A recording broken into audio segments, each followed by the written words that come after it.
You can play at that game, Ben. Oh, I got water in my computer.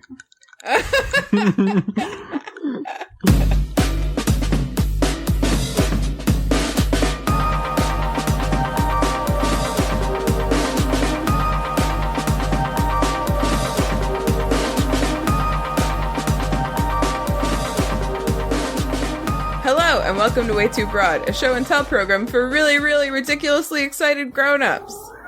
I'm Hannah, and these are my co-hosts, Erin and Ben. Hi, Erin. Hi, Hannah, and whatever cat, yowled. That's right Como. Yeah, you're like, right before you said I'm Hannah, there was like a Mm-hmm. Oh, I didn't even he's yelling. It was really funny. He's a yeller. Hello, everyone. Yeah. You should have named him Old Yeller. Oh, you're right. I should have. Yeah, that's not taken. When he gets old, you can change his name. Yeah. How funny would that be to have a black cat named Old Yeller? Was he called Old Yeller because he was yellow? Yeah. You know, I think he was. I never really put read that it. together before. Never read that book. Never read it. I'm crying enough tears. As is. I'm crying enough tears. I'm crying enough tears. Erin's hit country album coming to... I'm crying enough tears. Tears for queers. Queer, what was their... Queer cries. Queer cry. Okay, you guys were trying to jump the gun on drinks. Yeah. But now is the time to talk about what we're drinking, as far as I'm concerned. And I'm concerned. And you're first. So, Erin, what are you drinking? Wow, that's great. Are you sure? Was I last week? No, the middle should be first. Okay. I don't know how this works. Pop and a push. It's pop and a push. Wow. I have a quart of iced water. You'll never drink that. I'll never drink that. I just ate too much dinner food and can't have... My stomach is full of acid, so I have to hydrate. Nice. Yeah. I think you'll find we're all hydrating tonight. Yeah. Woo! Wednesday night, 8 p.m. Time to hydrate. Wild. Yeah. Ben, what are you drinking? I already know the answer. Ice water and iced ginger ale. Ginger ale, nice. But I already finished the ginger ale. But I got a full glass of water. Hey. Ayo. You just simply love that I do stuff. like ginger ale quite a bit. Okay. I guess you don't love it. Yeah, I guess you just like it. I do like it a lot.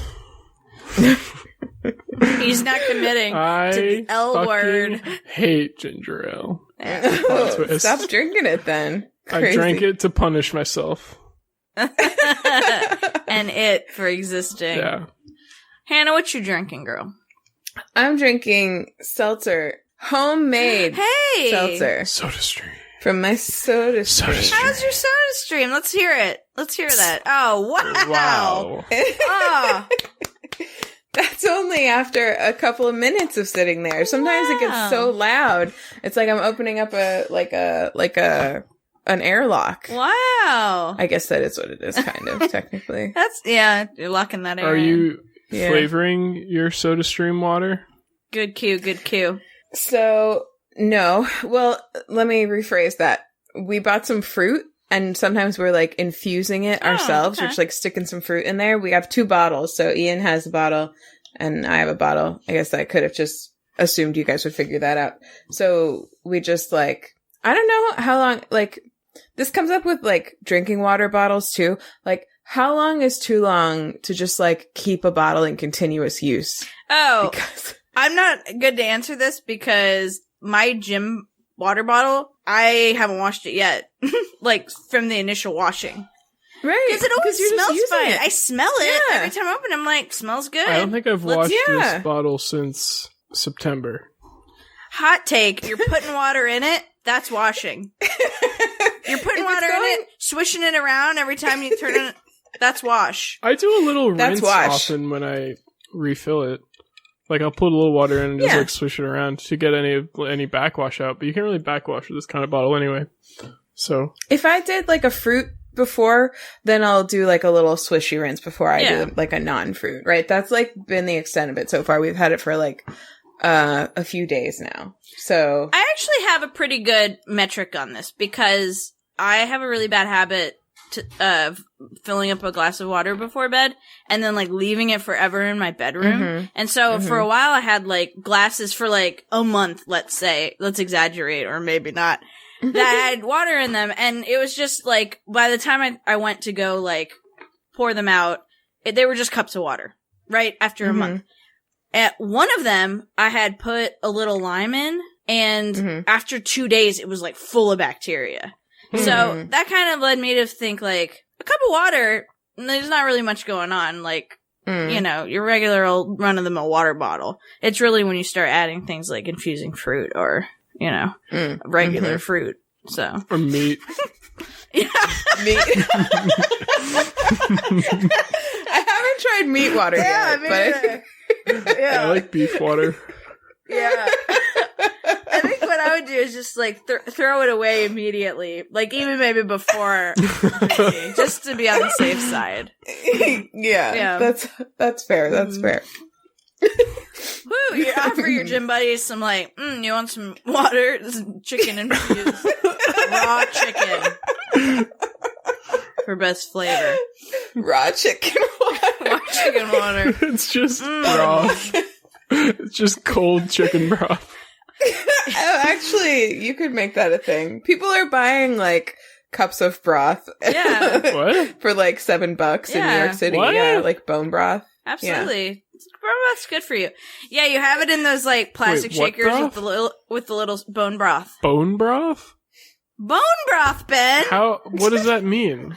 Google this. What do you mean? What does it mean? Okay, you take a bone and you make a broth.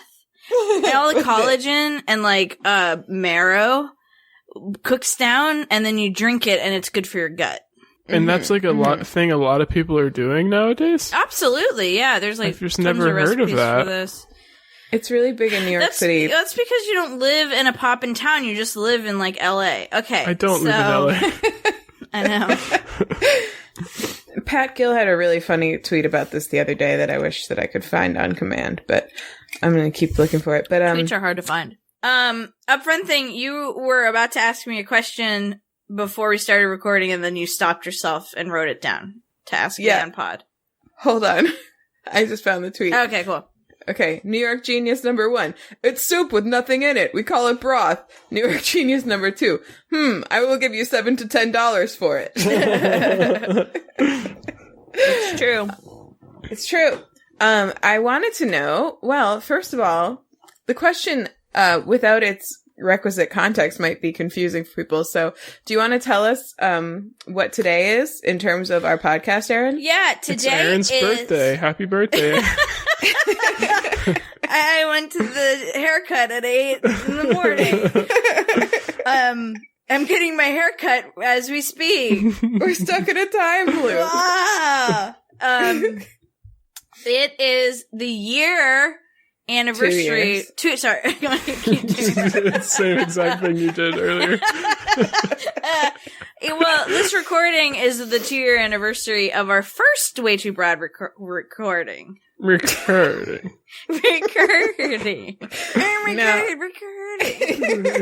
No. Extremely long-time listeners might know that it is actually not anywhere near the 2-year anniversary of our first episode coming out, because after we recorded the first episode, I edited it and then sat on it for about 6 months and then released like an egg. Like an and then egg. her butt got sore, and then she put it on iTunes, fresh from her butt. Well, not fresh. Yeah, that's right. About as fresh as my water bottle. Yeah, basically. But I wanted to know how you knew that, Erin. I remembered. What? Okay. Really? Simple. Yeah, I just thought about it. I don't know what kind of dazzling answer you want. You remembered the exact date? Well, I remembered that I thought it was in the beginning of April, and then I looked in my email where I had sent Hannah our first recording. It was on April 1st. Okay, so see, now that was the answer. Oh. And it wasn't just... Oh, that I had it in an email? Yes. Yeah. Oh, but I initially knew about it because I remembered that it was around that time. Okay, but... No, the answer to how I knew was that I thought it might be the case. Okay. And then I confirmed Well, it. that's the answer. That's not how you knew. That's how you that's thought. how you thought. That's not how you knew. Well, I feel like I knew. I felt with a good deal of certainty. I felt like I knew, and then I just, like, double checked. Gotcha. Yeah. Okay. Okay. You fricks. But it's not, like, literally on the nose 2 years. It's like, this is the closest to Right. when we... Okay. It's like the third. So, if this recording session is like, is the year. Yeah. Is like the year. 2 year. Oh my God. We've been podcasting for sort of 2 years. Yeah. Yeah. Hooray! And you released it in September sometime. Yeah, I did. Which I knew from the email.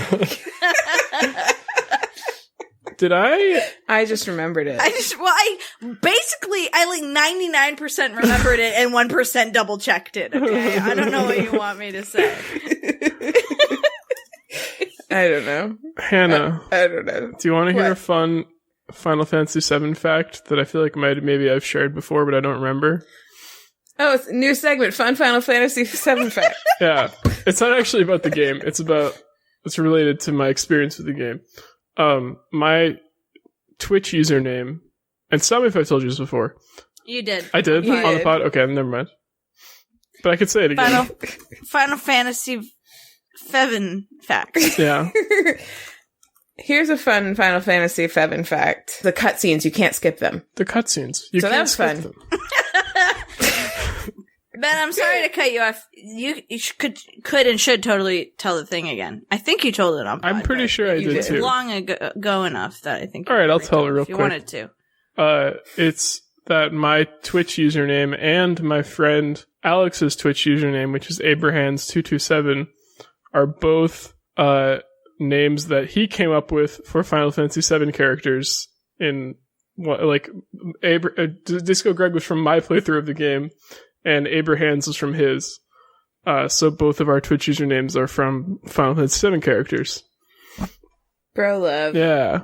That were both his idea. And yeah, Abrahams is one of my favorite ever. So good. And the 227 is because of the show 227. The show? Yeah, the sitcom 227. What's a show? What's I've never heard of a show. Okay. I didn't know if it was the or when you said that. What's bone broth? What's both? Bone broth. Here's the thing about bone broth. It's like all you need to know is in the name. It's like when people are like, Well, okay. "How do you make a grilled cheese sandwich?" I'm like, all the ingredients and instructions are right there in the That's name. not true. There's no bread in the name. That's true. But sandwich implies bread. Yeah, But frick. also, like, I wasn't asking what broth was. I was asking what the phenomenon of bone broth was. The cultural phenomenon. Make your body good. Simple as that. Simple as that. That's right. Next week, I'm coming at you with a cup of bone broth as my beverage. Do people consider it a drink? Or like is soup a drink? Kind of like a breakfast It's thing. true. Or a lunch thing. Are droops a drink? A droopy drink. Soup They droop. sell it in, like, coffee cups. I guess almond milk is a droop drink. They sell it in Yeah. coffee cups? Yeah. On the streets of New York. On the streets of New York. I would drink it. Listen, I was thinking about making some every once in a while. No. Bone broth? Sounds gross. No, it sounds really tasty. No, bones aren't for good. You guys hear that the Whopper bones aren't for good? Did you hear that Burger King is coming out with a meatless version of the Whopper using the Impossible Burger? No, I Wow. didn't. It That's has cool. blood in it. Blood. Still haven't tried that. I know, I'm sorry. Why are you sorry? Because when we were in Savannah, we went out to that vegan place. And I was like, there's this burger there. Oh my God, it's got blood in it. And you got that burger. You were advertising that as the Impossible Burger. I didn't. And it wasn't. I didn't super care about that. I don't feel like it's sorry. your personal shortcoming that I've never had the Impossible Burger. I've had it. It's okay. You know, the thing is, I don't really like burgers. Yeah, there you go. I'm like, there's nothing for me I'm just waiting for that Impossible bone broth. You know what I mean? Bone broth. Yeah. I'm just cool without bone broth. I think that's fine. Yeah, I think that's totally fine. I mean, it's just broth. Broth's made from bones. I don't understand why it's specifically bone broth. So, yeah. Anyway. Happy 2 years of recording. Hey. Any other upfront stuff? No. Oh, wait. Fuck, I did have something. I don't know. I have no idea what it was, though. What are you doing now that you're not at school? Huh? Are you on break? No. How can you have finals and still have to go to school? I had a what's up with that? week break. Like a week sounds break. Pretty weak. How was it? I had a week off. Well, I was still doing research the whole time. So it wasn't a break. It was a week break. I didn't. Yeah, I didn't really have. I had a break in that I didn't have classes for a week. Okay. Cool. So when you say you're going to work, you mean the lab? Yeah. Working in the lab late one night? In the cold, dry lab. Yeah. The cold, dry lab. Yep, exactly. Cool. Okay, so you have work and you have classes, and then when you don't have either of those things, you have research. No, the work is my research. Oh. So work and research and lab are all the same thing? Yes. Oh. So it's a work research lab. Yeah, it's a cold, dry work research lab. It's really hard to understand. So do you bring bone broth from home in your water No, we bottle? have a tap, a bone broth tap. Nice. That's good. That's good. That that's a nice. That sounds like the perfect thing for a cold, dry lab, like a hot cup of bone broth. Yeah. Mm-hmm. It's just labeled brain juice. No, it's labeled brain. bone juice. Bone juice. Why would it be brain juice? Bone juice. It's right there, Hannah. Because it's good for your brain. Oh, it's actually really good for your gut. And your bones. Gut juice. It's good for your bones. Well, I don't know if it's good for your bones. It's good for I am telling you gut it's good for your and bones. your soul. It's good for your soul. And your Okay. bones. Y'all like just heard about it tonight, so I feel like You're not the expert. It's I don't so know. good for your bones. Well, a common misconception about bone broth is that you drink it. You actually pour it right onto your bones. Any broth can be bone broth. That's how you eat it. It's not especially made. It's what you do with it that makes it bone broth. One time I got a compound fracture and all my bone broth came out.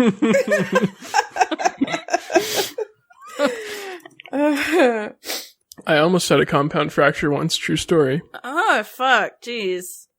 Fuck, At the time jeez. that I had to drive you home and you were a real baby. Yeah. Being a real baby about it. Sorry, I just broken my arm real bad. Fuck. What'd you do? I dove for a ball in baseball, and it came down on my wrist. Big snap. Snapped it You did a real big loud. Snap. Big Yeah. snapperino.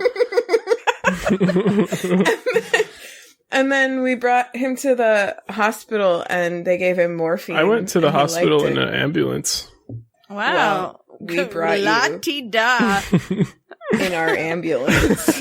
and then when we were driving home, the morphine wore off and every time we went over a dang bump, Oh, yeah, I Ben remember was that. like, Hannah. Ben was like, oh, my bone broth. Yeah. Wow. And I couldn't help it. Well, it fucking hurt. That's all. Wow. Really getting to the root of our sibling issues here today. Yeah. He really holds a lot of anger at you for that. But Yeah. you're just doing the best you dang You could. took the bumpiest roads on purpose. Well, maybe. Did you remember your upfront thing? It was supposed to jog your memory. Oh, no, it's gone. Okay. It's just gone forever. All right. You're well, kind of that's fine. a up-middle kind of guy, so you'll probably remember it right in time for your segment. I probably will. Oh, we got an email. Oh, frick. We got an email from yet another cousin. We have so many cousins. Wow, so nice. Which one? Yeah. Cousin Rob. Oh. Wow. Emailed us. Yeah. I didn't know he listens. What's up, Rob? He just discovered, hang on, I'm loading it right now. The subject line of this email is, "Yo, I just found this podcast." And yes, that is an impression of Rob. Don't at me. Okay. I hear his email is a little bit self-serving, I would say. "I hear you have a wicked funny cousin in Boston who can discuss anything from the physics of engine placement to God. You should invite him to be a special guest." And then underneath just says, "A tall mustachioed dude." You know, I thought that phrasing, I kind of like read that phrasing out of context, like from the physics of engine placement to God. Like, I thought that was like some weird, like saying, like from God's lips to your ear or something like that. From the physics of engine placement to God. All right, let's auto reply this this sucker. Okay, do you have it up? Yeah. You want to read us the options? Thanks for the tip. Thanks. I'll check it out. Ha! That's awesome. Oh, I like that one. All right, let's do that one. Okay. I'm clicking on it. And Rob, if you're listening to this, we don't have guests a lot, but when we have like special episodes, definitely we'll keep you in mind. Keep you in mind. All right, I'm going to run to the bathroom before my segment. Ben, think about your upfront thing. Be right back. Okay.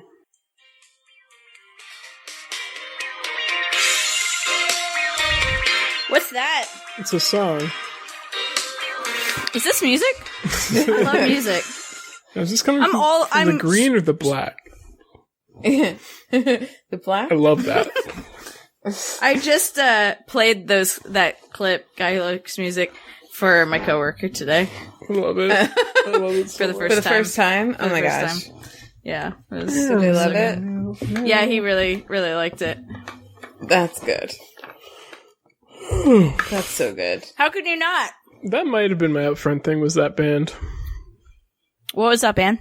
Mr. Heavenly. Cool. I like them. I just listened to their album a bunch, or one of their albums called Boxing in the Moonlight a bunch this week. Boxing in the Moonlight. And I like that song. I was really enjoying it.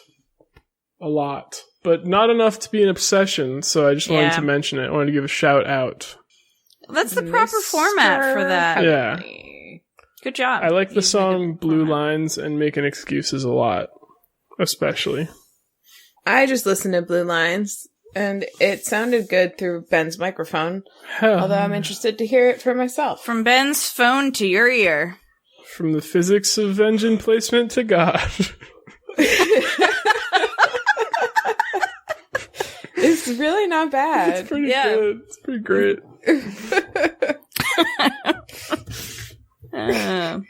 Well, me now?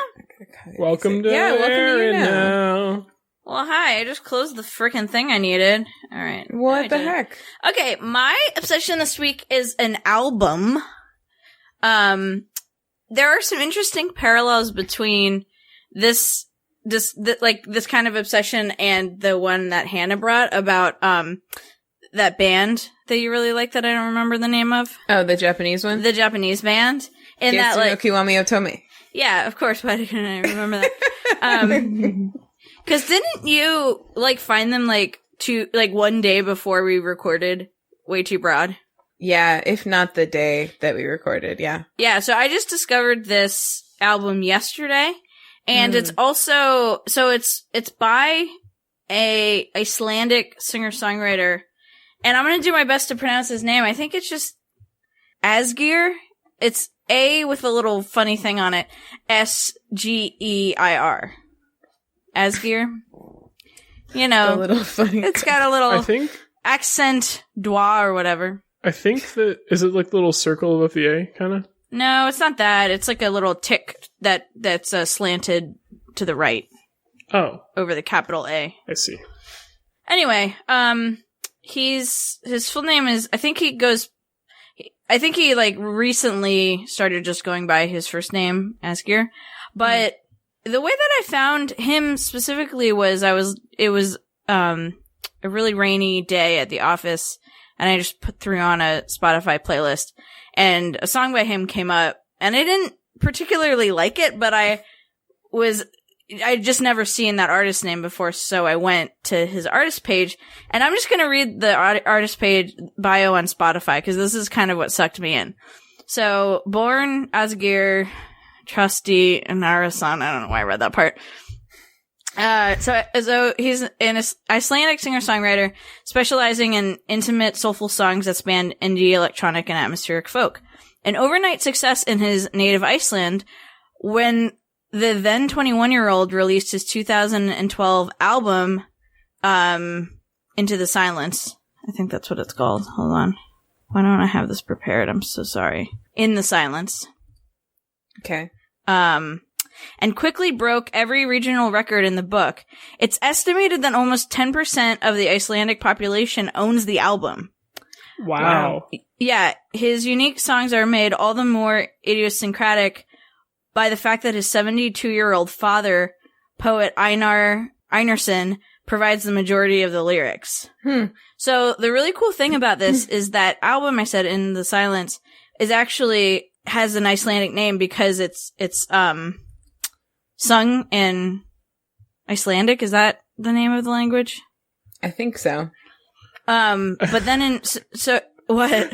You already said the album was and had an Icelandic name, and then you stopped when you saying the language it was sung in. Well, I was saying Icelandic in like the country. Don't make fun of me, Ben, for what I don't know. So the language, the album is in Icelandic, and it was released in 2012, and that's the one it's estimated that 10% of the population of Iceland owns. But he re-recorded it with help from a singer-songwriter, who's an American singer-songwriter who is also fluent in Icelandic, I suppose, and re-recorded it in, I suppose that he's also fluent.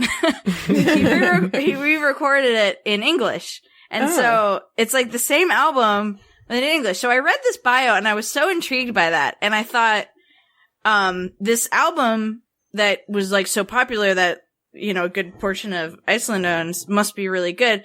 But I felt really skeptical about the English language translation because you know how it's just like everything that's really good in like movies that the dubbing of movies is usually just really bad. And sometimes, you know how sometimes that translation gets lost. Yeah.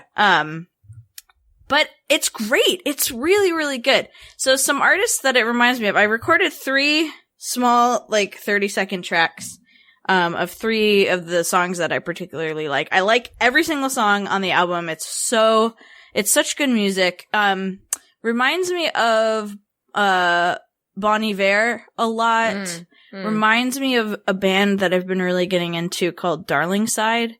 One song reminds me of the Postal Service. So let me play you these clips. This one is called, King and Cross. I hear a child crying, folks is heading home. Their praying's from their jaws and the forest knows, but it won't share the secret when the king takes sides, leaving moral mind soldiers. That's great. Yeah. Really catchy. This one, I think I might save that to last. This one is called Head in the Snow. And this is the one where the beginning kind of reminds me of the Postal Service, like the production.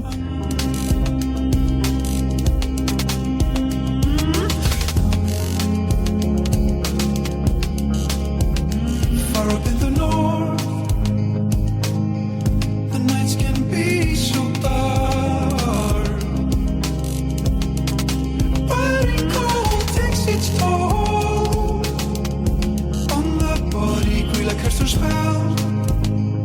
Nice.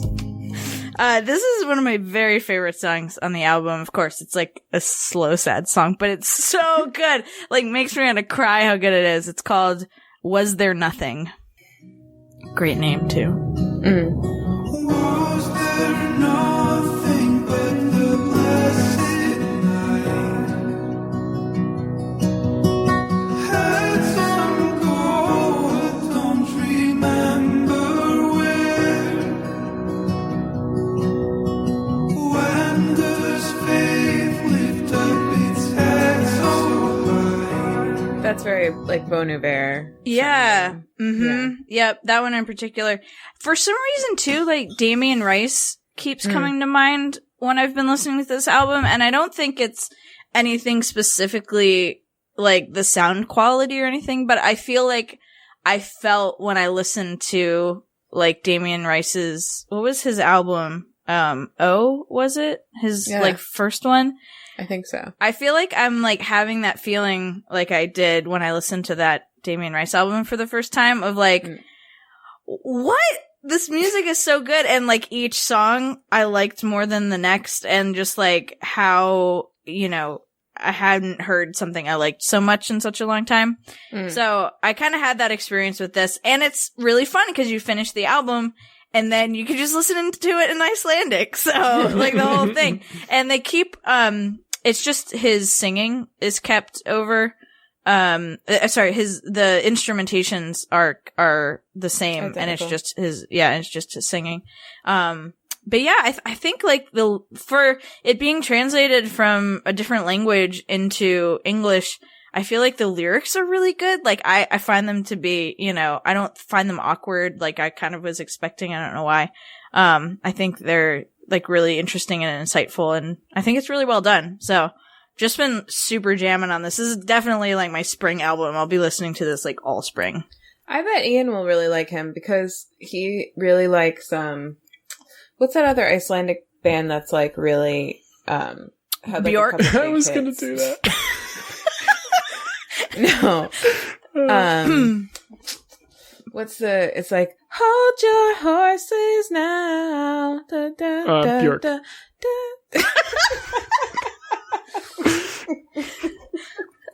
Ian! Do you like Bjork? Ian! What's that Icelandic band that you like? Is it Oh, Monsters and Men? are they? They're not Icelandic, I don't think. Is that what it is? Is it Bjork? Is it Bjork? Yeah, you it's just said it was Bjork. Oh, they are Icelandic of Monsters. Oh, I didn't and know Men. that. I fucking told you that. I told you that they were just now. Well, yeah, now we know. Let me say the name of the artist who helped translate this album into English. Bjork. Yeah, you know,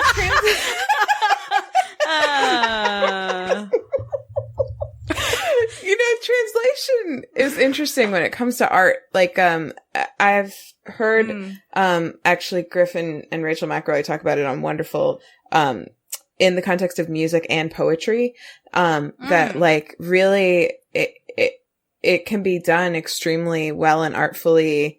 But it really, in order for it to be, the person doing the translating has to put a lot of themselves into it as well, because it's not as simple as just like switching the words over, because that's how you get like all the awkward stuff that you were expecting. Yeah, exactly. Yeah, it's just really beautiful. Like one of the things that draws me a lot to that last song, Was There Nothing?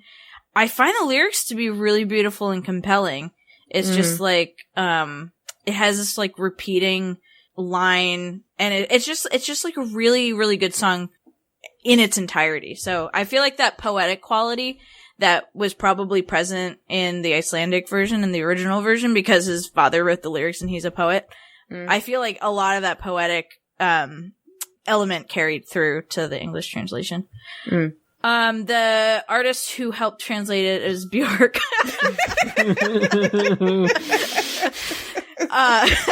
It's John Grant. I hadn't heard of him, but That's Bjork's pen name. yeah. Yeah. John Grant. Can you remind me the name of the album? It's called In the Silence. And I will attempt to pronounce the Icelandic version, which is called Dyro I Dohomlingen. Well done. Thank you. I mean, you look at it. There's a deluxe edition where you can listen to both in the same listen, which is great. It is actually nice because, of course, Hannah finds the pictures of this artist with the cat. He has 2 pictures with his cat on his Instagram. Her name, this is the first thing I saw of this guy, and I'm in love with him. Her name is Mona, and she's really cute. Oh, she is cute. Just ate a mouse. Oh. So, yeah, but it is nice because, like, sometimes when I have to read at work, I can't listen to lyrics, and so I'll just put on the Icelandic version when I can't be distracted by the lyrics because I don't know it. So I can listen to the album all the time. It's so nice. Oh, her name's Mona Lisa. Aww. That's cute. It looks like he takes a picture with her, like, every Christmas when he's home. That's fucking adorable. That's so nice. That is so cute. He seems nice. Nice. I haven't listened to his more recent stuff because I've just been a little caught up on this album. That's I think fine. I found the guy, John Grant, on YouTube. You found him? Oh. I found him. Found him. I can't tell where it says that he speaks Icelandic. Well, it says on Wikipedia here that he is fluent in German, Russian, Spanish, and Icelandic. What the fuck? Yeah. Where does it say that? Oh, it looks like he might be gay, too. Is this the guy, he's in the Czars? Yeah. Okay, so it is that guy. Okay. You should check out his music, too. I just listened to a tiny bit of some. Oh, and he was also born in July. Wow. Wow. You know who was also born in July? Bjork. Probably. I thought she was born in January. I don't know why I thought that. I don't know why I have any thoughts about when Bjork's birthday is. That's interesting. I'm going to look up when her birthday is. How did you know? I just remembered. November. Let's see if you're... Oh, that's not... Well, it's close, but not. November. I just want to listen to that song. I have the same birthday as Pink. 53. Fun Hey, fact about me. Congrats. I have the same birthday as Mia Hamm, and also St. Patrick's Day. Flip. Nice. I don't know who I have the same birthday as. You flip. All right, who's up next? That's all I got. It's That sounds great. I'm going to check it out. It's Yeah. me next. It's Ben. It's been... Mine's a WayTooBroad. Netflix television program. Oh. It's not Ooh. new. It's been on there since 2015. Oh, Is it Bjork live in concert? This was probably might have been my upfront thing also, honestly. I finished Catastrophe yesterday. Oh, nice. I have also finished. It's really good, and I would like to talk to you off pod about the ending. Okay. Yeah, Because I same. have some thoughts. Oh, great. Well, more like I have some confusions. Okay. Anyway. Okay. I have some questions. I have some Okay, you want to hear my thoughts, is what you're I saying. would like to hear your thoughts. Okay. Is really what it is. I would like you to have thoughts. It's a show. So this is a show that I've heard about from Comedy Bang Bang a few times because every time there was a new season coming out, the main cast would usually come on and do an episode, but I never bothered to watch it. I just really enjoyed those episodes. And it's Love. Oh, you watch Love! Yeah. Have you watched it? Did I never bring Love? Yeah. Love! Have you watched it, Erin? No! It's really It's so good. really good. It's like It's really good. so it was created What is it besides really good? It was created by it. Paul Rust and his wife Leslie Arfin. It's also executive produced by Judd Apatow. Yeah. Oh, is that Elizabeth Moss? No. No, it's Gillian Jacobs. Oh, it's Gillian Jacobs. Yeah, she and Paul Rust are the leads, along with Claudia O'Doherty, who's a really, really funny Australian actress. Oh, she's so funny. She's so fucking funny in this show. It's a romantic comedy. I'll read the little Wikipedia thing. The series is presented as a down-to-earth look at dating, exploring male and female perspectives on romantic relationships through the characters Mickey and Gus, played by Jacobs and Rust, respectively.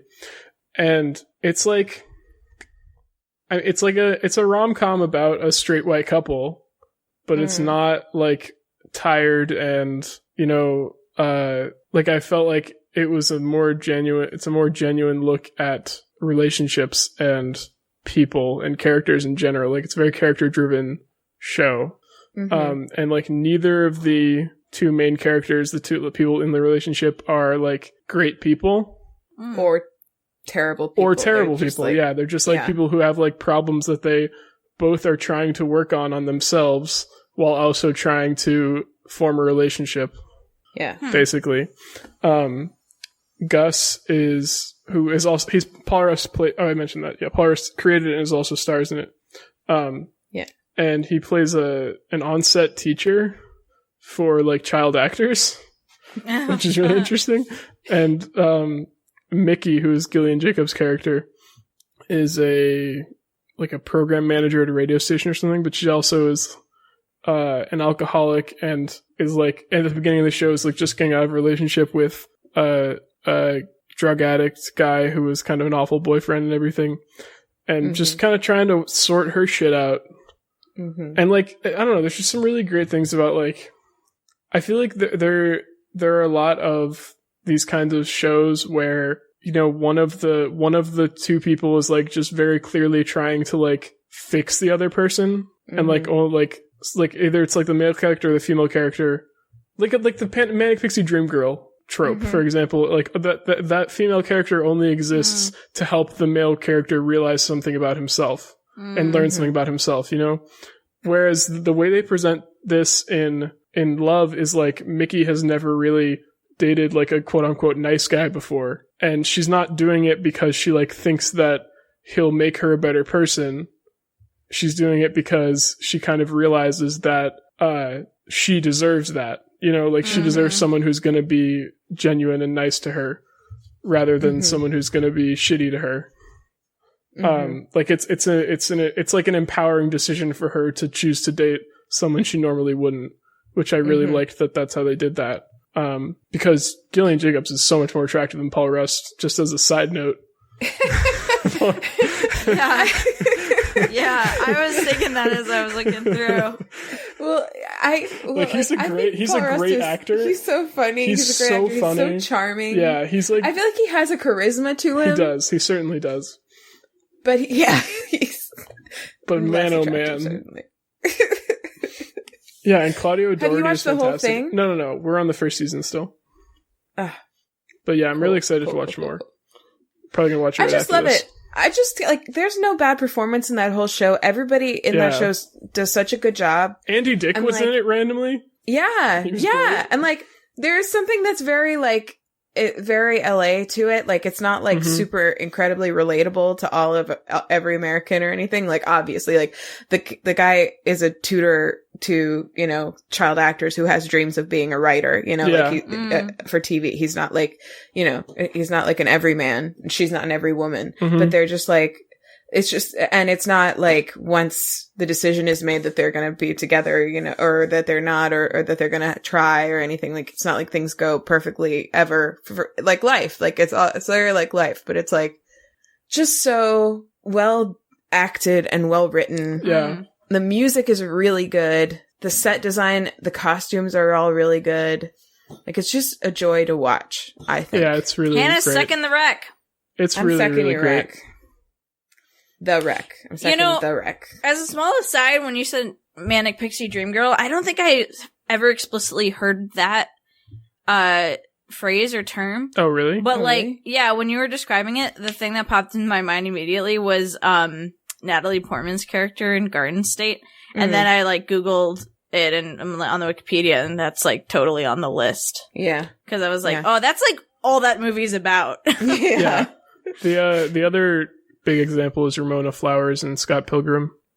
Oh, yeah. You know what else is a good one, I think, is 500 Days of Summer. In 500 Days of Summer. That's contested on this Wikipedia article. Is it? Yes, although Zoe Deschanel's Summer and 500 Days of Summer is often identified as a manic pixie dream girl, the movie can be seen as a deconstruction of the trope because it shows the danger of idealizing a woman as things rather than respecting them as real people with their own complex outlooks. Director Mark Webb said, yes, Summer has elements of the manic pixie dream girl. She's an immature view of a woman. She's Tom's view of a woman. He doesn't see her complexity, and the consequence for him is heartbreak. In Tom's eyes, Summer's perfection, but perfection has no depth. Summer's not a girl. She's a phase. Meh. I see. Fine, whatever. Whatever. I remember that movie being really unsatisfying. That's all I remember. Yeah, I remember Never sleeping seen through it. half of it, so whatever. Yeah, I mean, just that analysis made me yawn, so there you go. Never seen it. Don't plan on seeing it. Yeah, Yep. don't Let's put it don't that worry way. about it. 500 Days of Never Yeah. A never Scott days. Pilgrim Never days of isn't- summer. on this list, so That's like happened to- quintessential. What happened to In all my of eye us? what happened to with- what? What happened to all of us with what's his face? Yeah, okay. Wow. Well said. Okay. Joseph Gordon-Levitt. For a while, everyone was just like, Joseph Gordon-Levitt is the shit. No one's ever been better than Joseph Gordon-Levitt. We'll watch anything that he does, right? And now it's Right. like, I went back and watched Inception recently, and like he does nothing in that movie. That is the worst Joseph Gordon-Levitt movie. He's like nothing. nothing. He does nothing. He's literally nothing. Are you saying like, that's not a kisses good someone example once. for how good of an actor he is? Or are you saying that it's a representative of him not being as I great of an actor as we think? I think that's a particularly bad role for Yeah. him. Okay. Oh yeah, Which I think he's fine. I just the thing is that I remember being like, "Oh my god, Joseph Gordon-Levitt was so good in that movie." And then when I rewatched it, I was like, "What was I even seeing? Like, who was Yeah. I? Who were Yeah. we all?" That's all. Yeah. I mean, what He's else? Was he fine. I don't remember what else he was in. Looper. He was in I mean, 500 Days of Summer. Third Rock from the Sun. Oh, yeah, that was his start. He's great in Yeah. that. He was great in that. He was in that Tyro movie. I didn't see that. He was in that Premium movie Rush. He wrote and directed was not bad. Premium Rush. He was in that. I don't know if I saw. Do you remember what it was called? Billy Bobby or Bob. Oh, Billy. I didn't see. I don't think I saw it either, but I know what you're talking about. That's so funny because that's not what it's called. But John Bobby, that's not right. Jimmy John. It's Jimmy like John's. he's addicted to porn, right? Jimmy John's Freaky Fast. So I'm not. Listen, no, like, what do people? How do humans talk? What's his no name? offense to Joe Golev, he's fine, but like we all went through a phase, and now that it's over, it's like what happened? Wasn't He's part got of a that nice that he was face. like really attractive? Don John. He's really attractive. Yeah, yeah. Jimmy John's. Jimmy I got John's. it. You weren't Jimmy John's you Freaky weren't Fast. that far off, honestly. I know, thank you. Yeah. The point is successful communication. Yeah, well done. Thank you. Yeah, so Love's my wreck. Love, great one. I can't believe I haven't brought that. You really got me on that one. I really Got sniped her. you on that. As was his goal. Yep.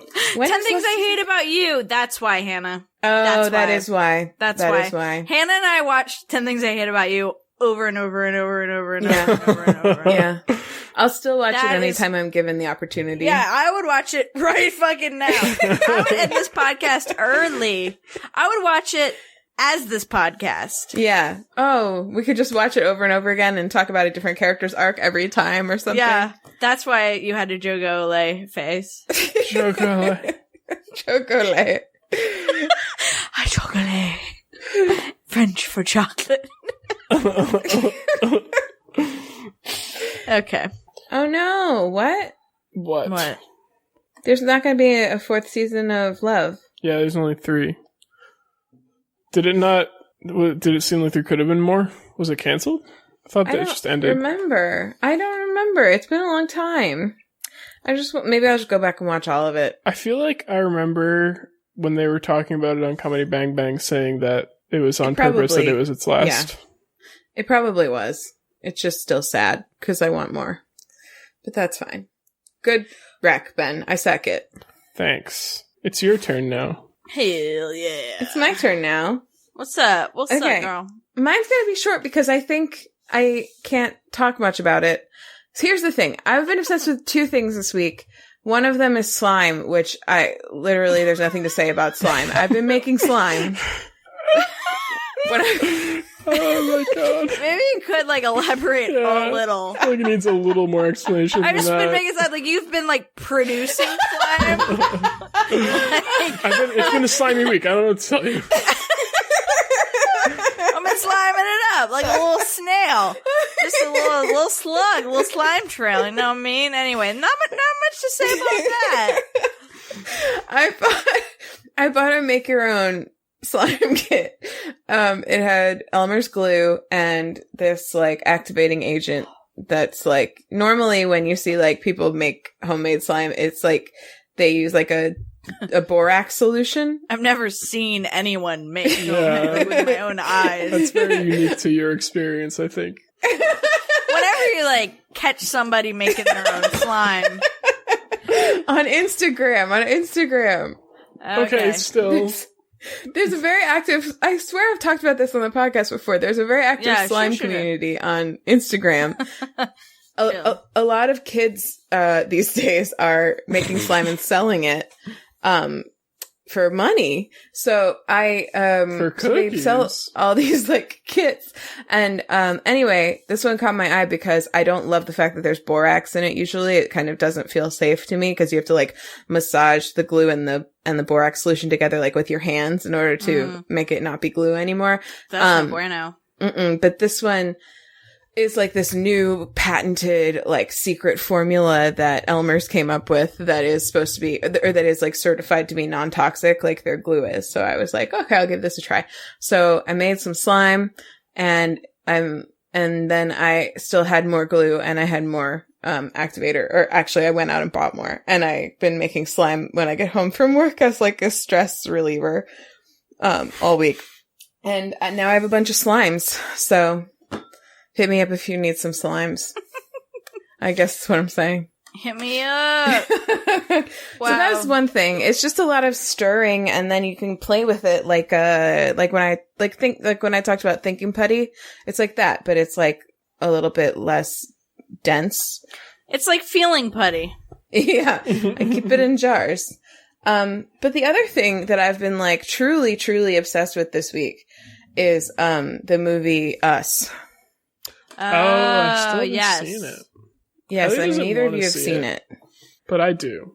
So A maybe I'll lot of see it people alone. don't. A lot of people don't. You're going. Okay, let me tell you this: if you see it once, you're going to want to see it twice.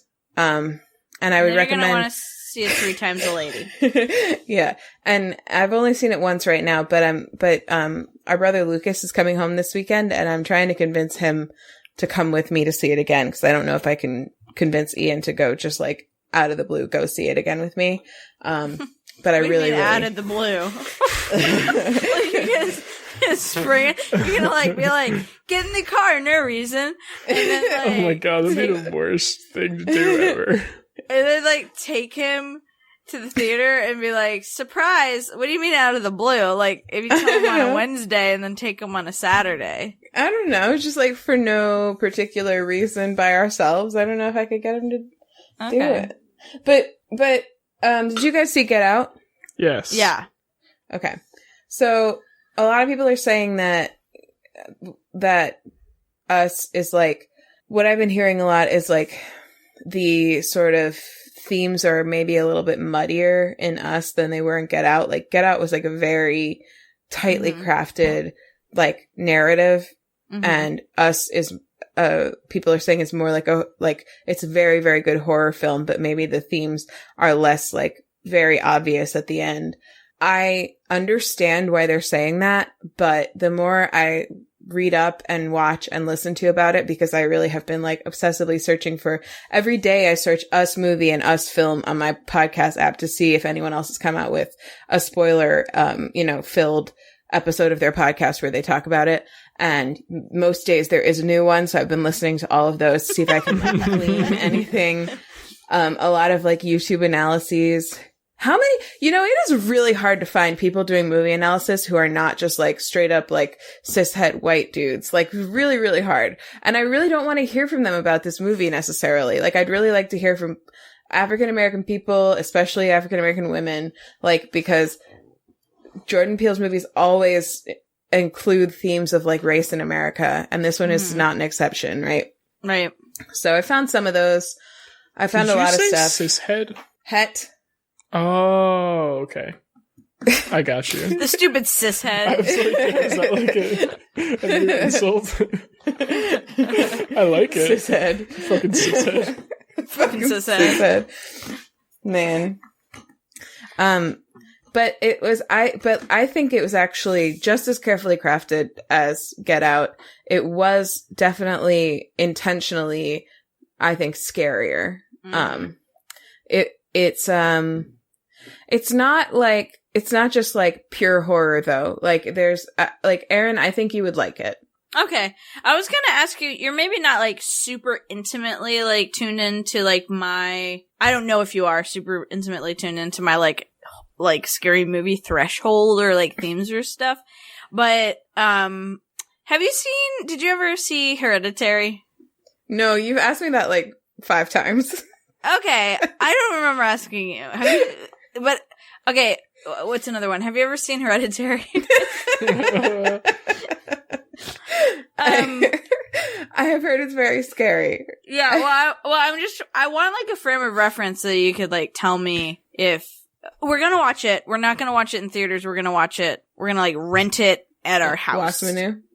Probably not Wassamanu. We won't wait that long, but I want to give it money, so I'll probably rent it for money, like stream it for money, and but watch it at home, just so Interesting. I can. Why? Pause it if I need to, or like not be so like big screen absorbed in it, and be able to just escape a little bit if I need to. Do you want to hear a funny, scary movie thing? Well, I want to hear it. Hannah has a counter to my. Well, I think this movie, especially, I've heard this said on multiple podcasts, and I agree with it, that it actually benefits from being in, and this may be harder to find the longer that you wait, but being in a theater with a lot of other people. Oh. Because you feed off of each other's like energy on it and stuff, and it does have, and let me also say this, there's a lot of comedy in it too, like there was in Get Out. Like there are funny moments sprinkled throughout the whole thing. Like you'll hear people chuckling as they're like hiding their eyes.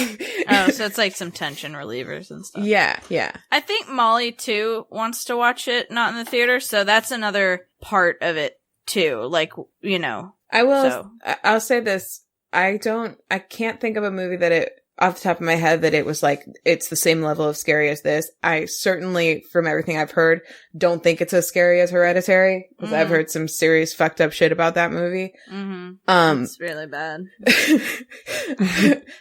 Have you ever seen Hereditary? Every time she sees my face, every time Erin looks at my face for some reason, she thinks, I think maybe this person's seen Hereditary. I don't feel like I've asked you that many times. I feel like somebody else in your life is asking, and you're kind of taking it out on me. But you know what? I'll be that person for you, okay? At least 3 times you've asked me.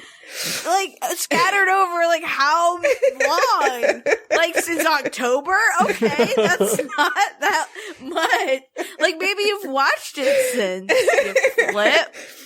Here's the thing about whether you've seen a movie or not. It's, unless you've seen it, it's not, like, a permanent state. Not seeing a movie is not a permanent state. I was thinking that. It's true, but she never does say yet at the end. You know, I mean, I'd like counterpoint. She has never said, have you seen Hereditary yet? True, but I also didn't remember that you hadn't seen it. So I guess we're back where we started. It's not like we saw it together. It's worse when someone asks you, hey, have you seen this movie? And you're like, Mom, I saw it with you. Because usually my mom is the one. I've done that too. Yeah. I've done that to people. See? So you're giving me a shit about. But what I was gonna say was, it's not as scary as Hereditary, and the other thing is, a lot of times after I see a scary movie, I do get like, I don't know if I don't have nightmares. I know that happens to you sometimes, but like I do like get really like freaky like about when I leave the theater. Like I get kind of like spooked. Yeah, I get really freaky. Really freaky. Yeah, I know what you mean. Like you freak yourself out or psych yourself out. Yeah. And that only happened like for the ever briefest moment when I came out of the theater, and then it was like fine forever after. Like I was fine, and when we came out, it was like dark out, so it could have been a thing. I guess the thing about it is like for me, if I don't feel like some like a scary movie premise could actually happen to me, then like generally I can like let go of it. Oh, and it's not zombies worry. versus ghosts all over again. Yeah, that's the thing. Like and I don't feel like while it's a really good premise for a horror movie, I don't feel like, you know, after getting to the end of this movie, for reasons that I won't disclose to you guys right now, I don't feel like it's particularly plausible in terms of like real life. So I was able to like move on and let it go afterwards. When you say it's not as scary as Hereditary, is that because you've seen Hereditary? Can I tell you the funny scary movie thing I was gonna? Sorry. Let's hear it. Wait, I muted my headphones for a second. Did you guys say yes? Yeah. No, we don't want to hear it. No! I was listening to Yo Is This Racist today, and they were talking about Us, and how neither of them had seen it yet, and they mentioned that Cameron Esposito apparently really, really like cannot watch scary movies. But when Get Out came out, she like knew that kind of like culturally and also to like support it, she really, really should see it. So what she did was she watched it at like 7 a.m. with all the lights on, with no sound and just with captions. That's like the only way she could handle it. I love that. I thought about buying movie tickets to see Us and then not going. I had to think about that because I wanted to support its box office-ness, but I'm afraid of it. Well, it did fine, so I wouldn't worry about that. Yeah, it did fine without you. I mean, that's half of it didn't need the Erin bump. That's half of my what the fuck was I? Oh, that's half of my approach for scary movies. Like watch it in the morning. You guys made fun of me for that, remember? Oh yeah, okay, well, alright. That was like, we were not making fun of the fact that you watch scary movies in the morning. We were making fun of the fact that the first thing you did upon waking up was turn over and turn on Bird Box and just watch that. We didn't like, if you had asked like, hey, tomorrow morning do you guys want to watch Bird Box? We would have like made fun of you with that idea. It was that like, it was like how some people wake up and like scroll Twitter. When they wake up, you fucking watch Bird Box. You can't argue with that. You simply cannot. I love the rollover detail. That's like makes it so real. Like she's like squinting her eyes because her eyes aren't like used to the light yet. She's like watching Bird Box through like squinted eyes and foggy brain. Yeah, that's literally what it was. Bullock. And apparently her takeaway was that we thought it was weird that she liked to watch scary movies in the morning. That's great. Yeah. But it worked.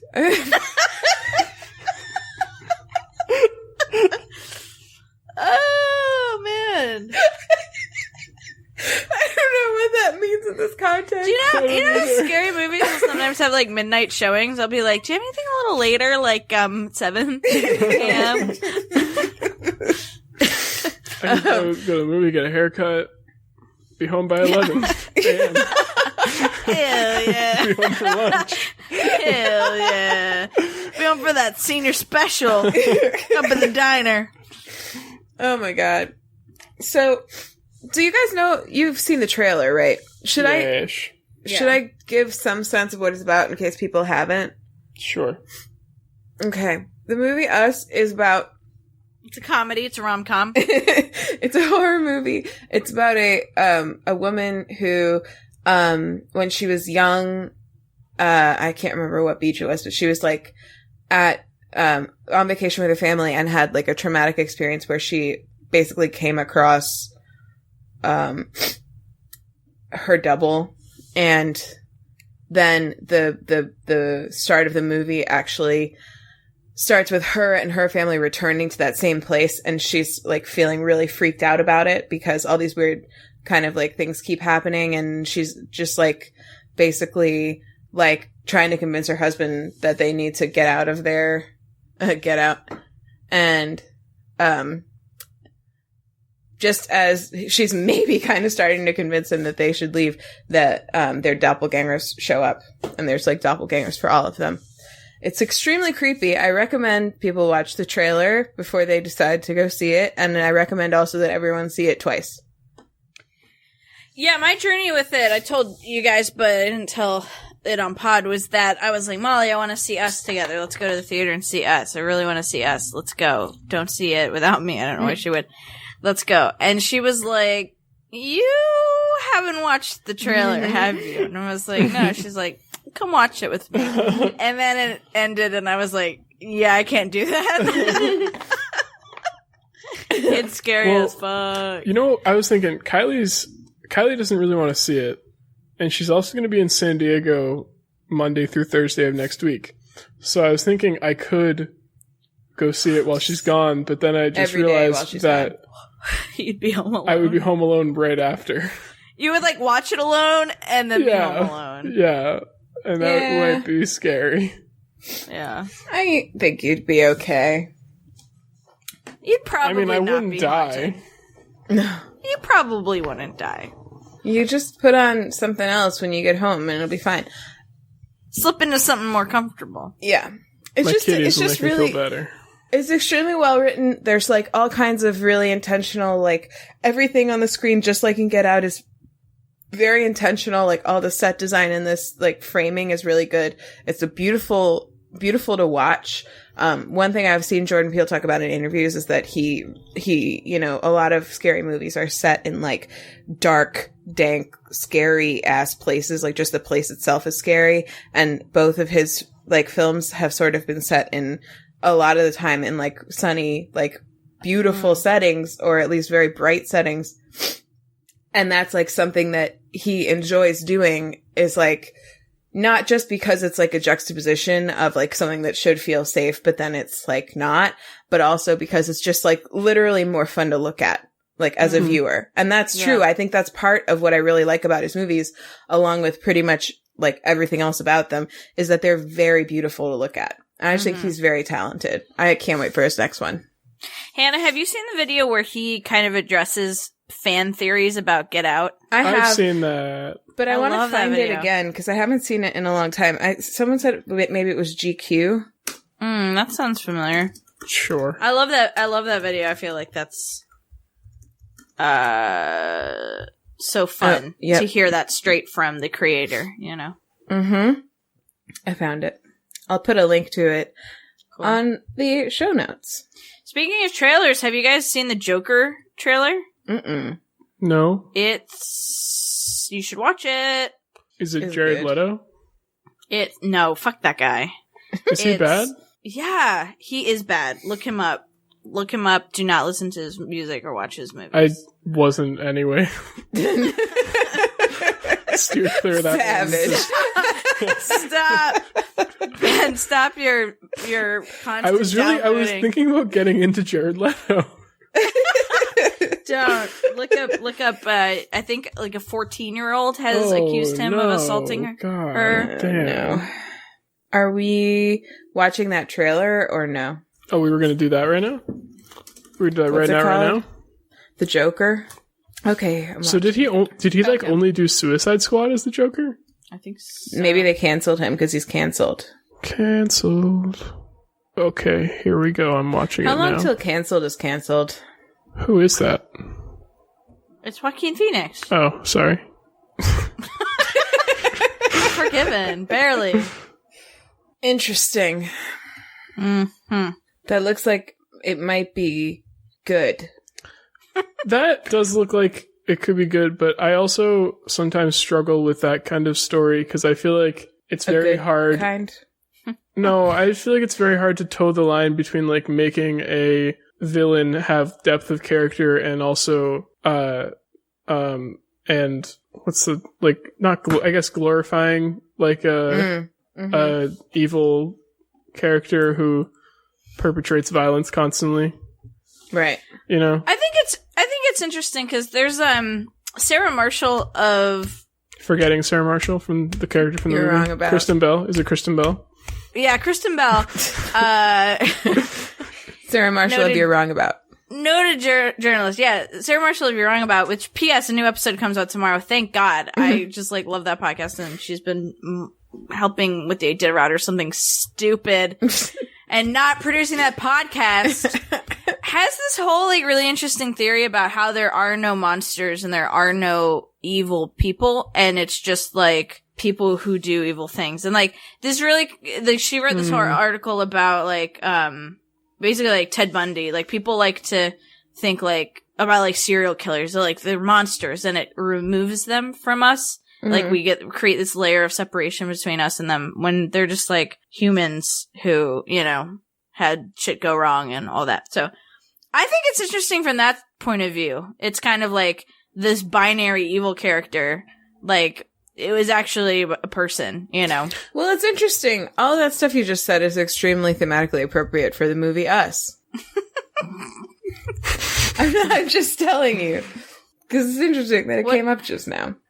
What did she say? Ted Bundy is an interesting example of this kind of phenomenon, though, because, like, I again, it's, like, a difficult thing to straddle, because it's true that, like, most serial killers are people with, like, troubled backgrounds, but then, like, I feel like once you humanize them too much, it, like, starts giving people permission and feeling like it's appropriate to just like talk about how hot Ted Bundy was, which was happening for a while. Well, that really bothers her. I mean, and I'm not saying that it wouldn't. I'm just saying that I feel like that kind of comes from people not thinking as carefully as she does about this kind of thing, about thinking of evil people as still being human, is like it can go too far into like kind of glorifying them. Yeah. That's what I mean when it's like it's difficult to toe the line correctly. It's a difficult balance. Yes, it's a difficult balance to strike. But no, yeah, it's a good. She definitely projects that through her podcast as well, and I think I don't know. I do kind of I get where she's coming from, and I've thought about it a lot and thought critically on it, and sometimes when you really dig in deep to a story, I think sometimes maybe I don't believe that there's no such thing as an evil person. But I think they're rare, at least, you know. I don't think you I don't know, like I think evil people have. I just listened to this whole podcast about the guy who killed the Black Dahlia and how fucked up his family was because of how fucked up and rich and powerful he was. And it's like I think I would classify him as evil. And also a product of his time. So like I don't know, you know, does that mean he's not that he wouldn't be evil? I don't know. But like a lot of terrible things for a lot of people came out of him being like what I would call evil. I don't know. Yeah. Interesting. Yeah. Cool. Yeah, I'm interested to see how the Joker movie does. Yeah. Cool discussion about a movie that we just had. Yeah, so I'll keep all that silence in where we were watching that trailer. Definitely not, but dope. But if you guys listening, if it seemed like it took us no time at all to watch the trailer, that's the magic of editing, and you're welcome. Editing. All right, should we wrap it up? Ish. Wrap it up. Okay, Erin, what's your homework? My homework. Hold on. I left myself a little joke and I forgot about it. For your obsession, you know, I take notes while we're talking. For your obsession, I wrote that your obsession was Bjork. Bjork. I was about to say that, you flip. Sorry. I know what my obsession is. Yeah, listen to Bjork. And when you're done listening to her entire collection, check out Asland. Asgeir. That's Asgeir. Would get you there on Spotify. Asgeir. Just remember that. Get your ass in gear and listen to Asgeir. Yeah. The album in question is In the Silence. It's so good. The songs that we heard, I believe in order we heard them, is King and Cross, Head in the Snow, and Was There Nothing. I have tweets. I tweet them at Erin Byrne. I don't review lesbian movie reviews as of late on Lesbian Movie Reviews on Instagram. And I have a website, erinbyrne.com. Erin, what was the name of the man that helped translate In the Silence? John Grant. Thank you. I'm going to put him in the homework as well. Nice. Okay. Nice land. Nice land. Yeah. Cool. Ben, what's your homework? My homework is go watch Lerv on Nerdflix. That's love on Netflix. Follow me on Twitter at nicelyprovedben, and follow me on Twitch at twitch.tv/discogreg. I stream Pokemon speedruns. Getting better at them. Hell yeah. Peanutting that butter all the time. I was gonna peanut butter this weekend, and then I forgot to give my Kyogre an item that made his water move stronger and died to the last fight of the game. That's, but it's okay. All of us. Yeah. Very relatable. Relatable. That's it. Bye-bye. Bye. Podcast's over. No, it's not it. My homework is go see Us twice. And if you haven't seen Get Out, see Get Out. Thrice. And when you have done those things, then DM me on Twitter at Hanthropology so that we can talk about it, because these jokers haven't done it yet. And Get Out. And Jordan Peele, if you're listening, good job. And the music's very good too. Also, what's this link for? Oh, and go watch that video where Jordan Peele explains all of the fan theories for Get Out are true. It's a good one. Yeah. Also, if you want to call us, leave us a message where, you can say spoilers about us on the voicemail or the emails or whatever, because I'm the main person that watches those, so I can warn them. She watches the email. You could put spoilers in the subject line. Yeah, just or warn about spoilers before you say any spoilers on the voicemail, and that's fine. They can handle that. So, yeah, call us, leave us a voicemail about us or about Aslan or Love, the show that we all love on Netflix. Asgeir. 774-326-0420. Blaze Bjork it. Bjork it. And let's see. We're on Twitter at TooBroadPod, TOO Broadpod. We're on Instagram at WayTooBroad. Our email address is waytoobroad@gmail.com. You can write to us there.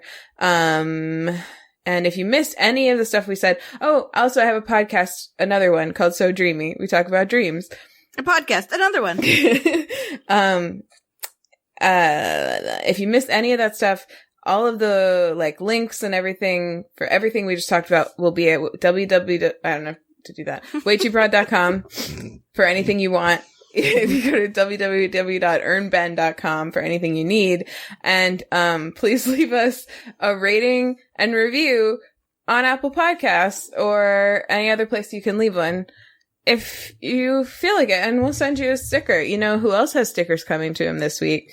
Hey, my two we do. pod host friends. Yeah. You don't have them yet, though, right? No. That's okay. Well, I haven't checked the mail today. Maybe I do. You probably don't. If anybody has them, it's probably not you. We'll send you a sticker from the physics of engine placement to God. Yeah. So I think that's it. I liked this new mic setup, as long as it sounds okay. Let me know how the new mic setup sounds, because now I can reach the podcast candle. So that It's not a new mic setup. It's a new mic hang down. It's a new mic, hang down. Out of my way. And also I think it might help me not bump it as much. But anyway, that's not for now. Bumping. The podcast candle is now extinguished. Goodbye, everybody. Goodbye now. Goodbye. Goodbye now. Goodbye now. Goodbye. Hello. Bye. Hello now. Hey. Good morning. Time to watch Bird Box.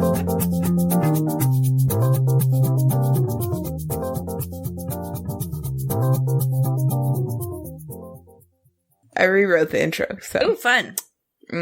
I mean, I didn't write a new one. That would be ridiculous, but that's what That's what rewrote. yeah. Yeah.